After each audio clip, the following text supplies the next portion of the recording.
How we doing, everyone? Welcome back to another edition of FSI's PGA DFS picks. I'm your host, TK Nation 47, bringing to you the Showdown Round 4 DraftKings picks. We have the PGA Championship. Looks like it's a three-horse battle for the winner take all. Phil Mickelson, over the age of 50, 54-hole leader. It's just truly astonishing what Phil has done this week. Even the ball striking numbers look really well. Phil Mickelson, I have a Louie bet that pays out $1,400. Even if Phil Mickelson beats him tomorrow, I would still be super happy for golf. It would be a huge win. We're looking at a Brooks versus Phil versus Louie and maybe someone else that comes up through from, I would say, 1 or 2 under may have a shot. Maybe there's somebody else that gets their hat, that throws their hat into the race. But this is going to be a fun showdown slate. We have a huge $20 100K to first on DraftKings slate.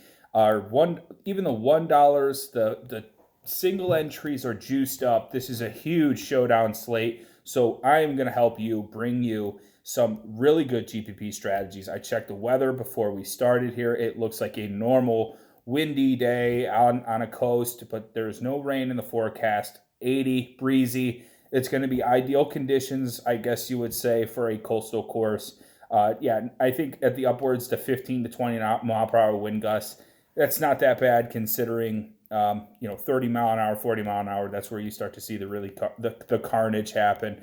So we could see some fun golf tomorrow on a really tough course. I'm looking forward to it. So we're going to break this down tier by tier, 10K, 9K, 8K, 7K, 6K. I'm going to bring you guys I like that are really playing well with the good statistics, stroke gain statistics that we want to see, guys that we're going to need to finish well.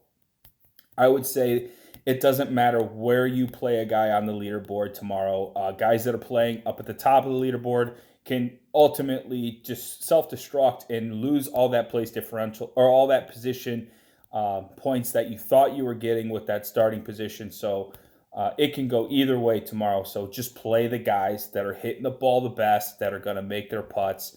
And that's what we're going to try to figure out here in the next 8 to 10 minutes. Okay, guys, let's break this down. First up, we got Bryson at 10-5. Guy's striking the ball really well, just hasn't found the putting surface. It looks like these greens are baking out, and it's starting to get really tough for guys to putt. Guys leaving them short, guys hitting them too long.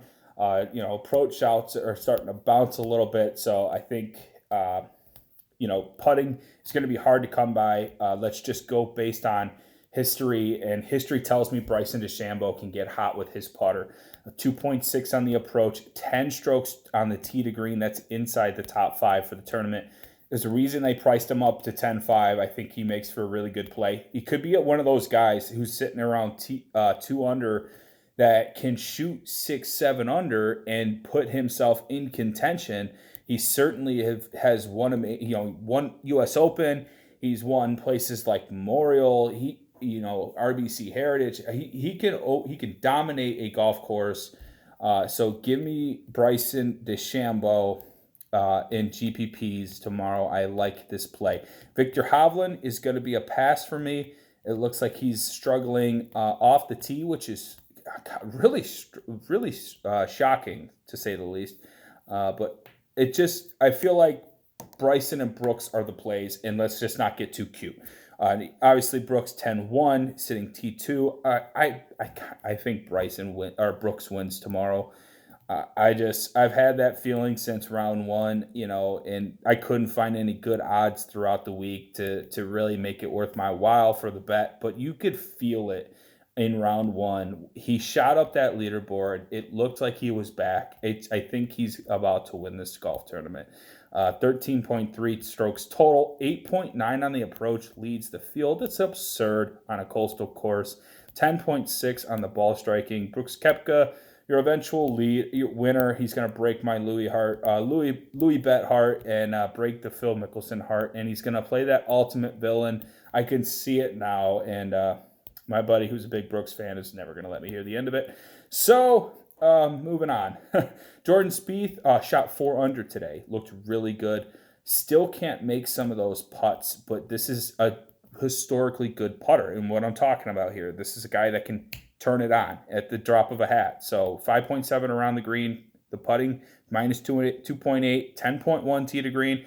All the strokes gained statistics are telling me he could have a great day tomorrow. I'm not afraid to roster Spieth. Hideki was in contention and had just an abysmal back nine, but that certainly doesn't make him a terrible GPP play tomorrow for DraftKings. 9.1 on the ball striking. I certainly like Spieth, Brooks, and Bryson better, but I am not shy to play a little bit of Hideki. If you're doing something like a 20 entry max or 150 max, don't be afraid of Hideki in some of those lineups. Next up, we have Jon Rahm. Certainly a guy, you could bet on talent. I'm gonna have to exclude here. You can't play everybody up top. So I'm out on Hovland, I'm out on Rahm. I'm probably out on Morikawa, although I like the ball striking numbers. I just don't have any confidence in his puttering ability. He has an historically not so good putter. He could putt when he can. When he's on fire, but he doesn't look comfortable. I don't like his history on the green, so I'm going to pass on Morikawa. Next up, we have Cory Connors sitting in 10th, 8.3 total. Cory Connors makes for a good play. He's just going to, I think, meddle around the same area. I think he's going to be low owned considering the next two golfers we have, so it makes for be a decent GPP play. Not in love with it. Next up, we have Louie, my guy, 9.2, 12.3 total, 6.7 on the approach, 4.5 around the green, and 11.6 tee to green. Louie doing everything you want, but making 5-foot putts. It's driving me nuts.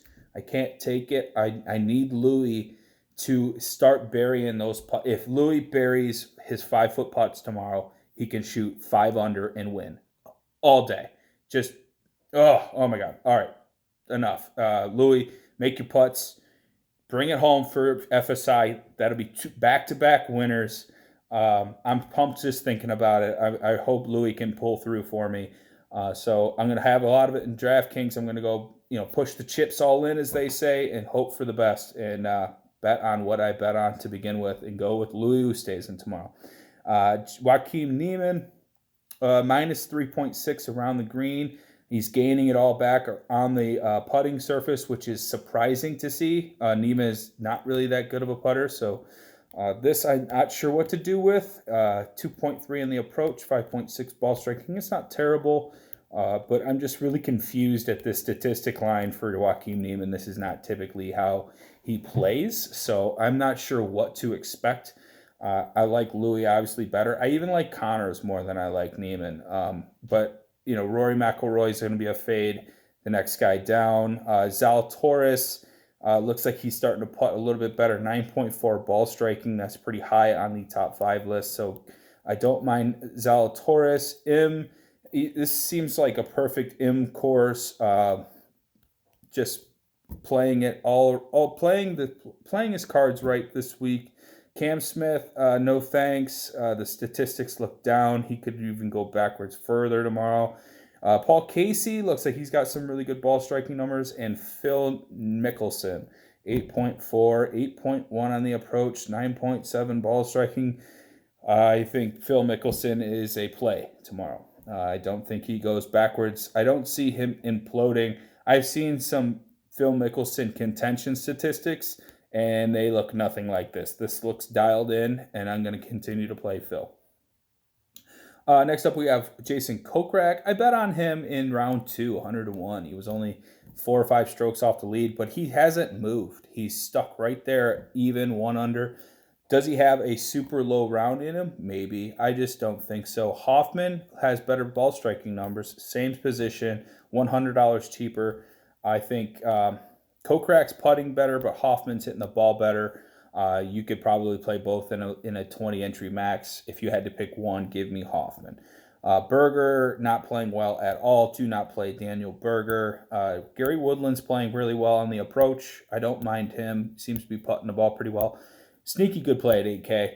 Finau is playing really well around the green. That's kept him alive in this whole tournament. I think 7-9 is too cheap. Bezaden Hout is 8.1 strokes gained putting. I don't know how long he can keep this up, but certainly a guy who has done this time in and time out on the Euro Tour. It looks like the South Africans have a really good feel for this course. I don't mind him. Keegan Bradley, you can do that route. The ball striking's there. The putting is not. I don't think he's going to make enough putts. He could be one of those guys tomorrow that birdie bogeys, and that actually works in showdown formats.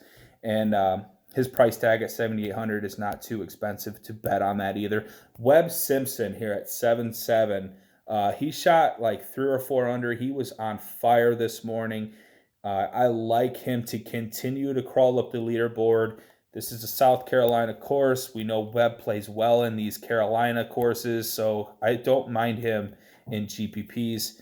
Streelman, another name I don't mind, 11.4 total. He is 4 under. He looks like he could be a guy that could get in contention.